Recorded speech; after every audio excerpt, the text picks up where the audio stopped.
Policiais federais cumprem hoje 19 mandados de prisão e 18 de busca e apreensão em 3 estados brasileiros, em uma nova fase da Operação Lava Jato. A ação visa desarticular uma organização criminosa vinculada ao doleiro Dario Messer e tem entre seus alvos o ex-presidente do Paraguai, Horácio Cartes, que governou o país vizinho de 2013 a 2018. A operação é chamada de Patron, ou seja, patrão em português, uma referência ao apelido dado por Messer ao ex-presidente paraguaio. De acordo com a Polícia Federal, as investigações identificaram 20 milhões de dólares que teriam sido ocultados por Dario Messer, dos quais 17 milhões foram colocados em um banco do arquipélago caribenho das Bahamas e o restante dividido entre doleiros, casas de câmbio, políticos e empresários do Paraguai. Ainda segundo a Polícia Federal, Cartes seria a pessoa de maior confiança de Messer no Paraguai e teria ajudado o doleiro a fugir de autoridades brasileiras e paraguaias. Messer, por sua vez, teve sua prisão decretada em maio de 2018 pela 7ª Vara Federal Criminal do Rio de Janeiro, na Operação Câmbio Desligo. Depois de ficar foragido por mais de um ano, ele foi preso em julho deste ano, acusado de lavagem de dinheiro, evasão de divisas e participação em organização criminosa.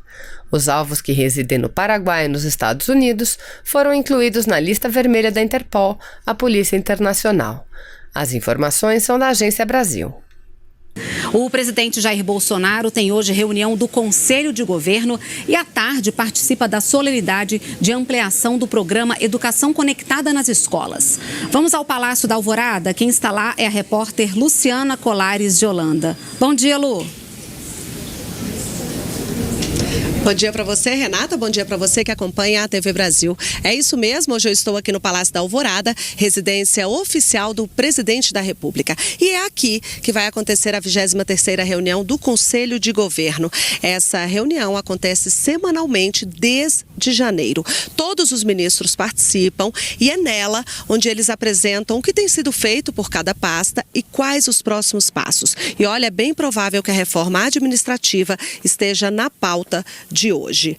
Antes da reunião, o presidente Jair Bolsonaro recebeu aqui no Alvorada o ministro-chefe da Secretaria-Geral da Presidência da República, Jorge Francisco. E depois da reunião, que está previsto para o meio-dia, o presidente segue para o Palácio do Planalto, onde cumpre uma série de agendas nessa terça-feira. No final do dia, ele participa da solenidade de ampliação do programa Educação Conectada nas Escolas. E ontem foi anunciada a liberação total dos recursos que estavam contingenciados, que é quando os gastos ficam interrompidos até que a economia se ajuste. São 14 bilhões de reais destinados aos ministérios. Vamos ver na reportagem. O governo anunciou o fim de todos os contingenciamentos de gastos de 2019. São 14 bilhões de reais que vão permitir aos ministérios realizar mais políticas públicas. A liberação de recursos foi possível porque o governo reduziu gastos e obteve receitas extraordinárias, como, por exemplo, o dinheiro arrecadado no leilão de petróleo excedente da seção onerosa. É a vitória de um governo que foi primeiro cauteloso, depois um governo rígido do ponto de vista da execução orçamentária. Nós em nenhum momento flexibilizamos.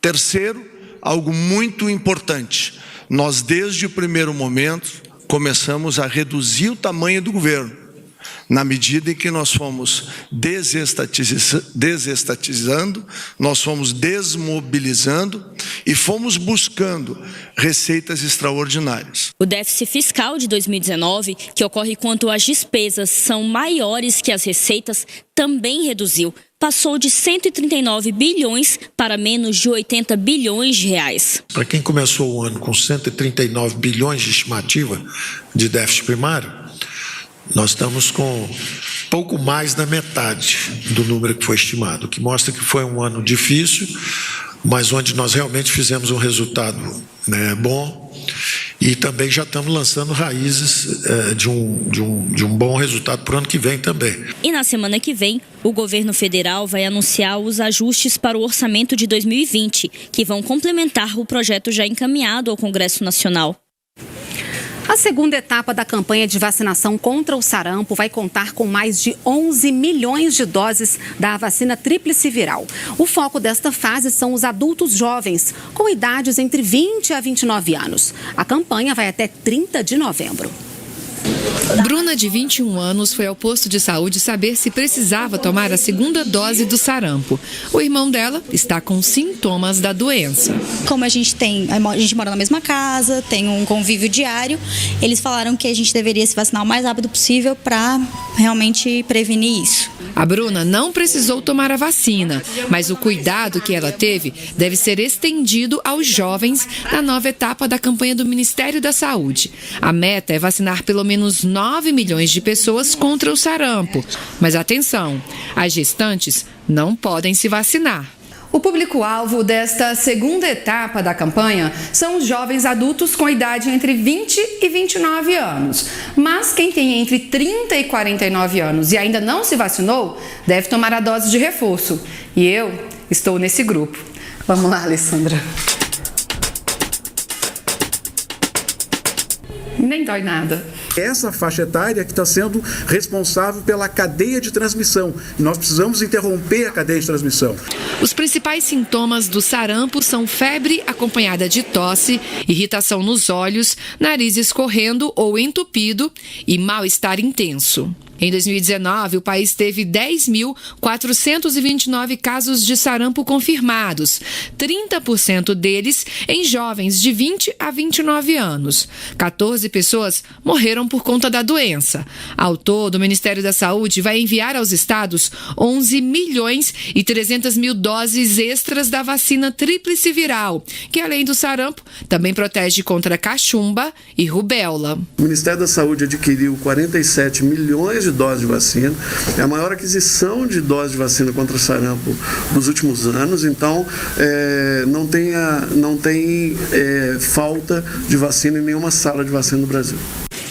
E ainda falando em saúde, a partir de agora o SUS passa a ter um prazo de até 30 dias para realizar exames de diagnóstico de câncer a partir da primeira suspeita médica. Esse mecânico descobriu recentemente um caroço no pescoço. Preocupado, procurou um médico na mesma semana e recebeu um diagnóstico de câncer. Deixou sua cidade na Bahia e veio se tratar no hospital universitário. Com a radioterapia e a quimioterapia mesmo, consegue eliminar. Porque está no início, né? O diagnóstico precoce do câncer aumenta em 80% a possibilidade de cura e reduz a mortalidade.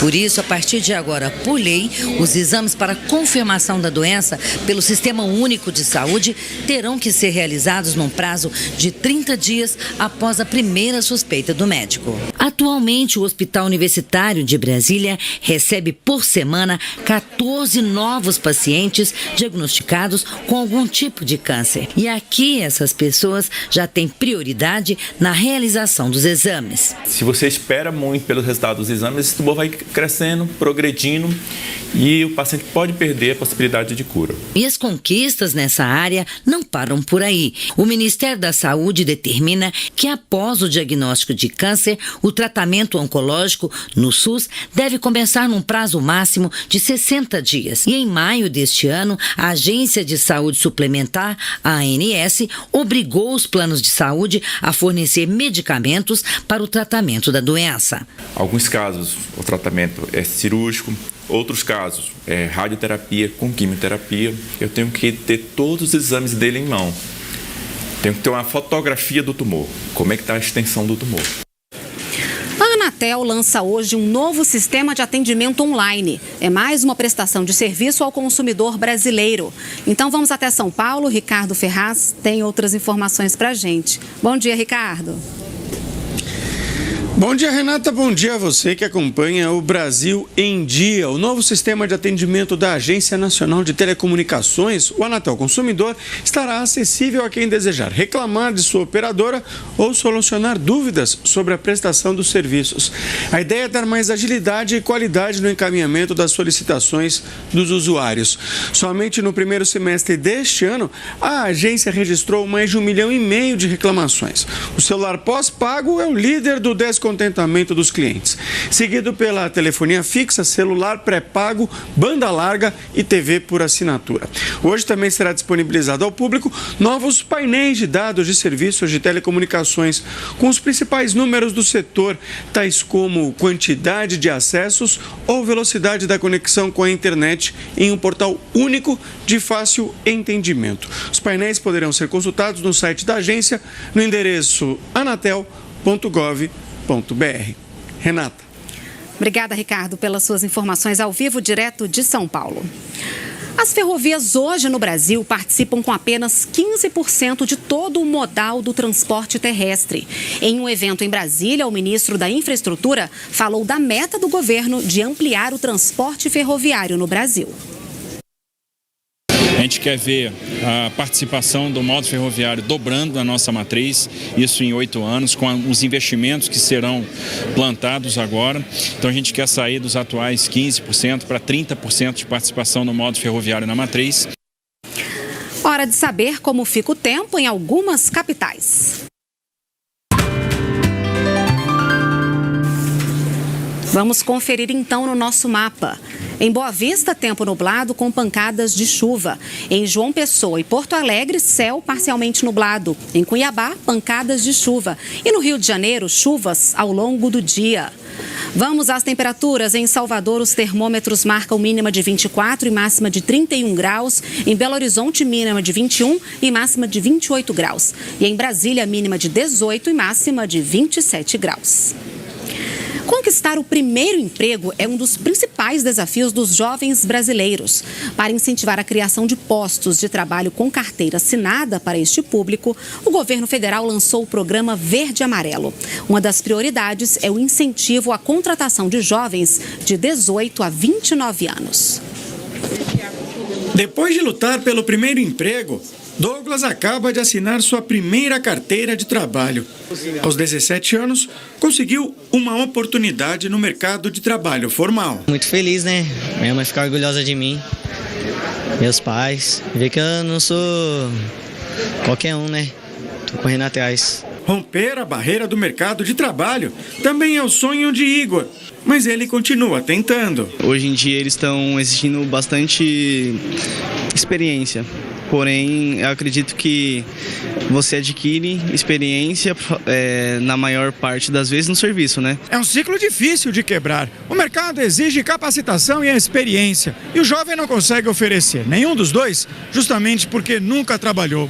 A consequência é que a faixa etária que vai dos 18 aos 29 anos é a parcela da população mais afetada pelo desemprego. O trabalho inicial para esses jovens também é uma via de formação. Acho que isso é o mais importante, a gente preparar o jovem para o futuro. O programa Verde e Amarelo do governo federal quer mudar essa realidade e criar 1.800.000 vagas nos próximos 2 anos. O plano é baratear o custo do emprego com a desoneração da folha de pagamento, que irá variar entre 30% e 34%.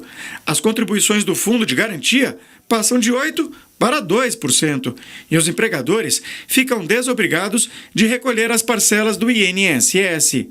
O público-alvo são jovens entre 18 e 29 anos que nunca trabalharam com carteira assinada. Os contratos terão validade de até 24 meses. O salário não pode ser superior a um salário mínimo e meio, e todos os direitos constitucionais, como férias e 13º, estão assegurados. As desonerações serão compensadas com contribuições sobre o seguro-desemprego. No nosso caso, é desoneração de folha com a responsabilidade fiscal, ou seja, apresentando como contrapartida uma nova fonte de receitas. Para Douglas, a estreia no mercado formal foi o primeiro passo de uma longa carreira que ele gostaria que fosse seguida por mais jovens como ele. Espero que muda toda a minha vida, né? Começo a fazer minha história, né? Minha trajetória. Foram prorrogadas até o dia 30 de janeiro as inscrições para o Prêmio Amor pelo Brasil, que vai selecionar vídeos produzidos por jovens de 12 a 18 anos sobre projetos que tenham impactado suas comunidades. No total, serão R$2 milhões em prêmios. Os vídeos devem abordar temas relacionados à promoção da cidadania e ser publicado em plataformas digitais gratuitas. A iniciativa é do Ministério da Cidadania. Todas as informações você encontra na internet no endereço cultura.gov.br. Se você apoia Jair Bolsonaro, curta este vídeo. Manifeste a sua opinião e compartilhe para que a vontade do povo brasileiro seja conhecida. Inscreva-se no canal para ter acesso gratuito ao nosso conteúdo. Uma produção Folha Política.